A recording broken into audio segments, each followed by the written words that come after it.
Assalamualaikum warahmatullahi wabarakatuh. Perkenalkan, nama saya Mutia Ifah Karimah dari kelas 11 IPA 5. Pada kali ini, insya Allah saya akan mencoba membahas bab 3 mengenai subbab sanksi dan norma.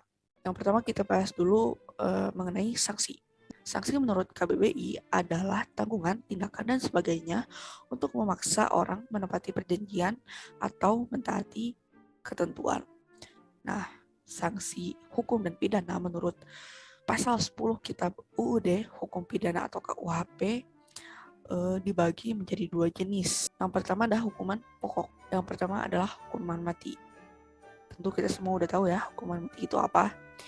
Lalu yang kedua ada hukuman penjara. Nah, hukuman penjara ini ada beberapa tingkatan juga. Yang pertama itu adalah hukuman seumur hidup. Jadi, hukuman seumur hidup ini bukan hukuman penjara sesuai dengan jumlah umur yang divonis, tapi dipenjara sampai dia yang divonis meninggal dunia. Lalu ada hukuman sementara. Hukuman sementara ini rentang waktunya yaitu minimal 1 tahun penjara atau maksimal 20 tahun penjara. Lalu yang terakhir hukuman kurungan. Hukuman kurungan ini lebih ringan dari hukuman sementara dengan minimal penjara 1 hari dan maksimal penjara 1 tahun. Lalu yang ketiga ada pidana denda. Pidana denda ini berfungsi sebagai pengganti dari hukuman kurungan. Lalu yang terakhir ada pidana tutupan. Pidana tutupan ini dijatuhkan berdasarkan alasan-alasan terhadap pelaku kejahatan yang diancam hukuman penjara oleh KUHP. Yang kedua ada hukuman tambahan. Apa saja itu hukuman tambahan? Yang pertama ada pencabutan hak-hak tertentu. Menurut KUHP pasal 35 ayat 1, hak-hak yang berhak dicabut adalah hak-hak memegang jabatan, hak-hak masuk angkatan bersenjata, hak-hak berpolitik, baik itu memilih ataupun dipilih, dan hak-hak yang lainnya. Lalu yang kedua ada penyitaan barang-barang tertentu. Contoh kasus korupsi. Nah, barang-barang atau aset-aset tertentu yang dibeli menggunakan uang korupsi itu dapat dirampas atau disita. Terakhir ada pengumuman keputusan hakim. Lalu yang kedua kita akan membahas norma. Menurut KBBI adalah aturan atau ketentuan yang mengikat warga atau kelompok dalam masyarakat. Dipakai sebagai panduan, tatanan, dan pengendali tingkah laku yang sesuai dan beretika.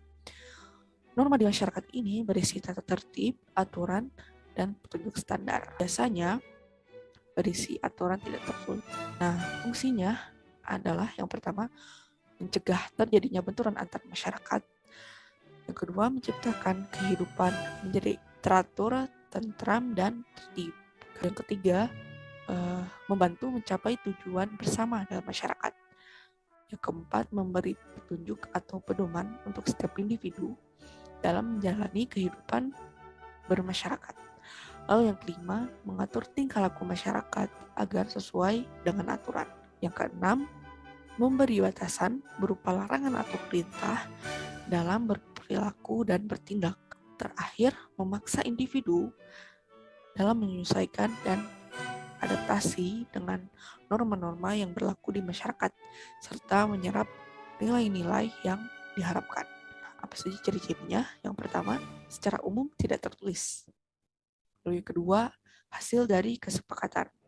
Lalu yang ketiga, masyarakat ini berperan sebagai pendukung yang menaati aturan atau norma-norma tersebut.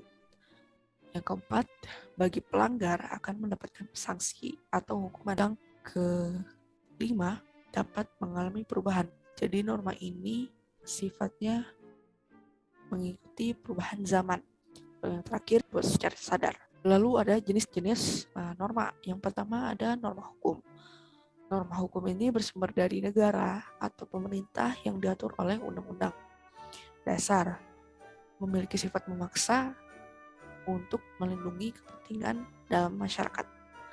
Contohnya, misal jika kita berkendara, baik motor ataupun mobil, itu harus memiliki SIM dan STNK. Kalau kita berkendara menggunakan motor itu harus memakai helm. Nah, jika kita melanggar aturan ini, sanksinya yaitu kita bisa ditilang dan didenda.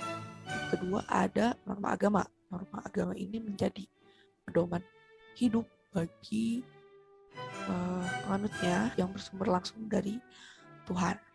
Nah, isinya yaitu perintah, larangan, dan ajaran. Contohnya, dalam agama Islam, kita diperintahkan untuk sholat, beribadah.